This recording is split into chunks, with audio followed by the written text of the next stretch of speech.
Hoje você conhecerá a história de uma verdadeira heroína que ajudou os valentes sem rosto após traumas inimagináveis. Em 1878, na cidade da Filadélfia, nos Estados Unidos, nascia Anna Coleman Watts Led. A sua infância foi alegre e de muitas realizações. Desde jovem, ela demonstrou talento artístico e foi encorajada por sua família a desenvolver suas habilidades que já eram notáveis quando criança. Anna era filha do advogado John Watts, que tinha muito renome e era bem-sucedido na cidade. Sua mãe foi Mary Watts. Acredita-se que a sua mãe foi uma dona de casa cuidadosa e dedicada à família, mas não há registros concretos sobre a sua mãe, além de uma pintura antiga, assim como não há registros oficiais sobre sua ocupação profissional. Já com mais idade, Anna frequentou a melhor escola de arte e design da Pensilvânia, onde recebeu uma educação sólida em escultura e modelagem. Por ser considerada um prodígio, Anna se destacava na escola, e logo seus pais e professores viram isso. Não demorou muito para que ela fosse transferida para terminar seus estudos de arte em Paris e em Roma, onde tinham as melhores escolas do mundo na época. Ela vinha de uma família muito rica e com costumes de que o sobrenome também era algo muito valioso. Isso também fez que seu nome tivesse um pouco mais de destaque aonde ela fosse. Em 1905, ela mudou-se para Boston, onde estudou com o renomado professor e artista plástico Bela Lyon Pett por 3 anos na Escola de Belas Artes da cidade. Logo depois de se familiarizar com seu novo escopo social, ela conheceu Maynard. Embora os detalhes exatos sobre como eles se apaixonaram não sejam amplamente conhecidos, é relatado que eles se casaram na cidade. O casamento de Anna e Maynard desempenhou um papel importante em sua vida, oferecendo-lhe apoio e encorajamento para desenvolver sua carreira artística e realizar seu trabalho humanitário durante a Primeira Guerra Mundial. Logo depois, Maynard foi convidado para ir para Paris, servir na Cruz Vermelha. O casal logo estabeleceu residência em Paris, uma cidade muito conhecida por sua efervescência artística e cultural massiva em arte nesse tempo. Embora ainda tivesse muitas restrições para mulheres, dentre elas discriminação no trabalho, infantilização, política do vestuário, domesticação, estereótipos de gênero, entre outros, é importante ressaltar que esses preconceitos não são exclusivos de 1905. Muitos deles ainda persistem em diferentes graus e variações na nossa sociedade. No âmbito da Cruz Vermelha não era diferente, e na sociedade de grandes nomes era maior ainda. Havia muito preconceito com as mulheres em papéis importantes na medicina e em outras profissões. Cirurgiões como Harold Giles e o dentista Varazade Kazigian, pioneiros na cirurgia estética, nem sempre conseguiam realizar efetivamente uma cirurgia reconstrutiva. E vale lembrar que poucos tinham acesso a esse tipo de medicina por ser muito cara e muito arriscada. Em muitos homens, as cicatrizes eram tão terríveis que eles se isolavam e tiravam suas vidas, e até mesmo eram mandados embora de suas casas por suas aparências. É um fato que as pessoas não queriam andar perto de desfigurados. Os próprios homens corajosos que deram suas vidas em vão para que no futuro inglório fossem assolados em desamor e indiferença por uma sociedade mesquinha e egoísta. Com isso, a mente dos soldados era mais danificada que seus próprios rostos. E assim foi surgindo os primeiros passos da depressão, que era um assunto muito sério na época. Era considerada um embrião dessa realidade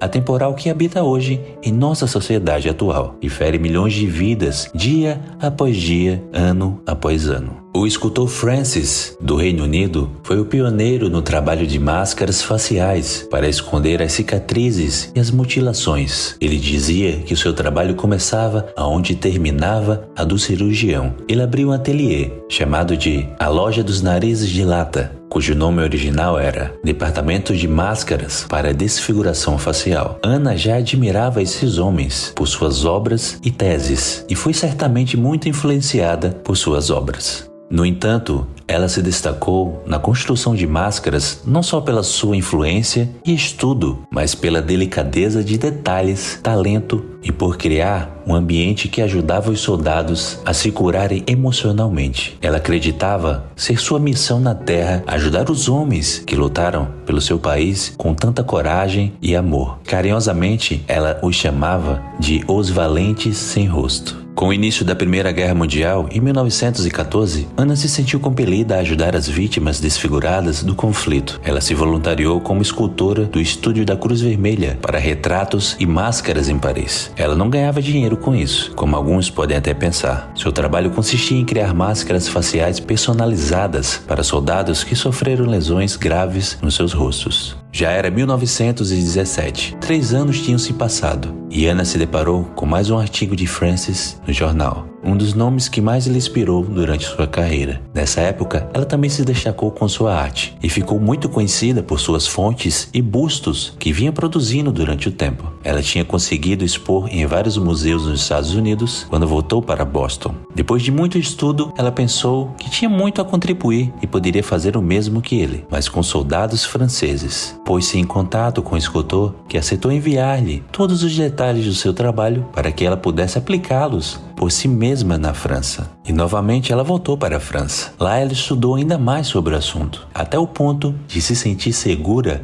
e apta para abrir seu próprio estúdio. É importante lembrar que Ana desenvolveu seu próprio estilo de escultura ao longo da sua carreira, adaptando suas habilidades e influências artísticas, trazendo elas para suas necessidades e as especificações da reconstrução facial durante a Primeira Guerra Mundial, e até superando seus professores e outros artistas por sua visão única, a abordagem inovadora e a criatividade na criação de máscaras faciais personalizadas para soldados feridos reflete sua habilidade artística inigualável e sua dedicação a fazer o bem para a humanidade sem olhar a quem. Em dezembro de 1917, Ana juntou seus pertences e cruzou o Atlântico, acompanhada por 4 assistentes. Ela fundou seu estúdio de máscaras da Cruz Vermelha Americana em Paris. Ela visitou muitos hospitais de Paris em busca de pacientes e quase 3.000 homens se candidataram a esse socorro.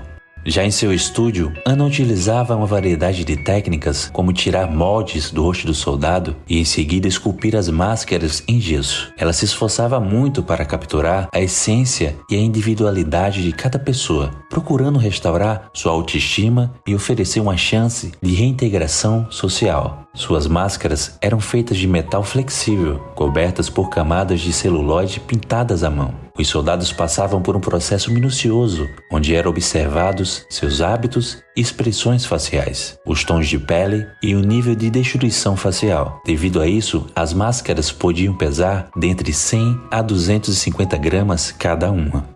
Obviamente que as máscaras não seriam eternas. Por causa do seu uso diário, mal duravam alguns anos. Isso Ana já sabia. Mas infelizmente, nenhuma sobreviveu até os dias atuais. Todas foram enterradas com seus respectivos donos. Mas o Instituto Smithsonian guarda todos os documentos de Ana publicados, como fotos, diários e outros documentos. E até um vídeo que mostra o seu processo de elaboração de máscaras em seu estúdio. A primazia das máscaras era feita com um molde em gesso ou em cera. Depois era usada uma folha com cobre muito fina para moldar o gesso. Quando pronta, a máscara era colocada no rosto do paciente e pintada para que a cor ficasse o mais próximo possível da sua pele. Usava-se tinta a óleo, mas Ana preferia esmalte por ser lavável e mais fácil para se trabalhar. Se o soldado usava barba, isso era acrescentado à máscara, como até outros detalhes que eles pediam. Muitos nem tinham barba, mas pediam para ter esse adereço para ter uma nova visão de si mesmo. Assim como sobrancelhas, cílios e cabelos eram todos feitos de forma natural. Para os fumantes, os lábios das máscaras eram levemente entreabertos. Já para os homens que usavam óculos e tiveram uma de suas vistas destruídas, o olho era pintado com perfeição e um par de óculos era adicionado à sua máscara. Graças às máscaras de Ana, aqueles homens deixaram de viver como reclusos sociais. Muitos até agradeciam em cartas, porque agora poderiam ver seus filhos sem eles terem medo deles. Alguns conseguiam até namoradas, sentiam-se confiantes a andar pelas ruas, apesar do estigma que ainda existia.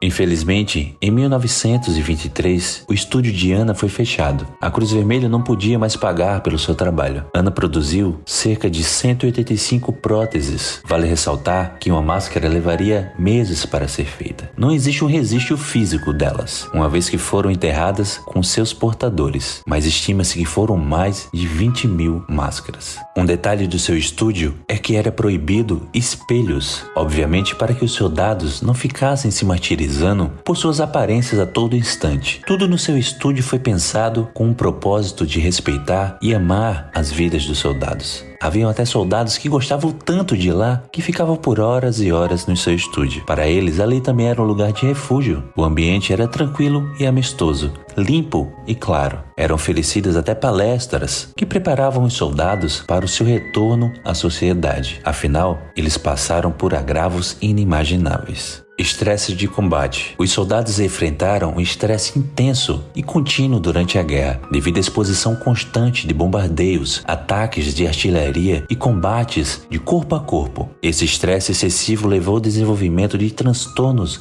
de estresse pós-traumático. Choque de batalha. Muitos soldados ficaram traumatizados por testemunhar ou experimentar eventos traumáticos extremos, como a morte de colegas de batalha, ferimentos graves e exposição de condições de guerra inimagináveis. Esses choques de batalha levaram ao desenvolvimento de transtorno de estresse agudo, síndrome de guerra. Alguns soldados desenvolveram uma série de sintomas físicos e psicológicos após a guerra, como fadiga, dores crônicas, depressão, ansiedade e problemas de sono. Essas condições ficaram conhecidas como síndromes de guerra ou até transtorno de ajustamento. Neuroses de guerra. Muitos sofreram neuroses de guerra, um termo usado para descrever uma ampla gama de distúrbios psicológicos, incluindo ansiedade, histeria, fobias e comportamentos obsessivos compulsivos. Esses distúrbios eram frequentemente desencadeados pelo estresse e trauma vivenciados durante uma guerra. Traumatismo craniano e lesões físicas. A guerra também resultou em um número significativo de traumas físicos, incluindo ferimentos na cabeça e traumatismos cranianos. Essas lesões, na maioria das vezes, afetaram muito a saúde mental dos soldados, levando a distúrbios neuropsiquiátricos, como a síndrome da pós-concussão. É importante destacar que esses são apenas alguns exemplos de traumas psicológicos observados durante a Primeira Guerra Mundial por psicólogos. Cada indivíduo pode ter vivenciado experiências únicas e desenvolvido traumas psicológicos específicos. Os efeitos desses traumas e outros continuaram a afetar os soldados e suas famílias após anos e anos depois do conflito. Ana voltou para Boston em 1932. Ela foi agraciada com a Medalha de Ordem de São Sava, na Sérvia, e foi homenageada como Chevalier da Legião Francesa de Honra, na França, por seu trabalho que é considerado a origem da anaplastologia, amplamente utilizada em cirurgia plástica e próteses. No entanto, as homenagens que mais tocaram Ana não foram adornos de prata e nem de ouro. Foram as cartas recebidas pelos soldados desfigurados. Algumas cartas diziam assim, abre aspas, obrigado por me devolver minha casa e minha mãe, fecha aspas. E outras falavam assim, abre aspas, graças a você eu terei uma casa. A mulher que eu amo não me considera mais repulsível, fecha aspas. O trabalho de Ana não se limitava apenas ao aspecto físico, como podemos ver. Ela também se preocupava profundamente com o bem-estar emocional e o psicológico dos soldados, pois ela conversava com eles e sabia como eles se sentiam e se comportavam, coisa que os governos jamais fariam durante os anos. Ela fazia um tratamento psicológico de tabela, onde os soldados teriam uma atadura mental e um conforto físico. Ana oferecia muito apoio a todos eles sem medir os seus esforços, dava encorajamento e consolo aos seus pacientes, transformando a experiência de cada encontro em um momento excepcional de conexão humana real. O seu estúdio era quase um lar para eles, assim como parecia ser uma nova gestação para os soldados, visto que eles poderiam renascer por suas mãos e por sua compaixão. Afinal, muitos tinham perdido suas esposas, famílias e amigos de trabalho, porque além do preconceito social, o pior certamente vinha de pessoas que os soldados amavam. Após o fim da guerra, Ana retornou para os Estados Unidos com seu marido Maynard, onde continuou a trabalhar na área de escultura. Sua notoriedade como construtora facial a acompanhou por toda a sua vida, e ela foi ficando mais conhecida ao passar dos anos, e respeitada pelo mundo. E em 1932, ela publicou um livro intitulado, abre aspas, Em que de mim espera, fecha aspas, The Book of the Earth, que detalhava sua experiência durante a guerra e destacava a importância da arte na reabilitação física e psicológica. Ainda em Boston, ela e seu marido conceberam uma filha, chamada de Gabriella May Ladd. A história de Ana é um exemplo notável como pessoas que têm habilidades artísticas podem usar o seu talento para ajudar outras pessoas e fazer uma diferença significativa na vida daqueles que enfrentam desafios extraordinários. A dedicação de Ana com a reconstrução facial durante a Primeira Guerra Mundial trouxe esperança e dignidade para inúmeros soldados desfigurados. Além do seu trabalho como escultora, a vida pessoal de Ana também é inspiradora. Ela era uma mulher à frente do seu tempo, desafiando as normas sociais e buscando sua paixão pela arte. Sua determinação e coragem foram evidentes ao se voluntariar em uma época em que o papel das mulheres na sociedade era muitas das vezes limitado. Vale ressaltar que o casamento de Ana com Maynard também foi uma parte significativa da sua vida. Embora haja poucas informações detalhadas sobre o seu relacionamento, é evidente que o apoio e o encorajamento do seu marido foram fundamentais para o sucesso e a realização de Ana em sua carreira artística e humanitária. Afinal, o machismo ainda era uma realidade naquele tempo e ainda é até hoje. Ana deixou um legado duradouro. Seu trabalho inovador na área abriu um caminho para avanços futuros nesse campo. A sua abordagem holística e empática ajudou a mudar a perspectiva sobre a reabilitação dos soldados feridos. Sua dedicação à humanidade em meio à dor e ao sofrimento é uma lição de compaixão e empatia que ecoará até os dias vindouros. Ana faleceu em Santa Bárbara, na Califórnia, aos 60 anos de idade, em 3 de junho de 1939. Não foi divulgado a causa da sua morte. Ela teve 2 filhas com seu marido Maynard, Gabriela Maylad e Venom About Lad.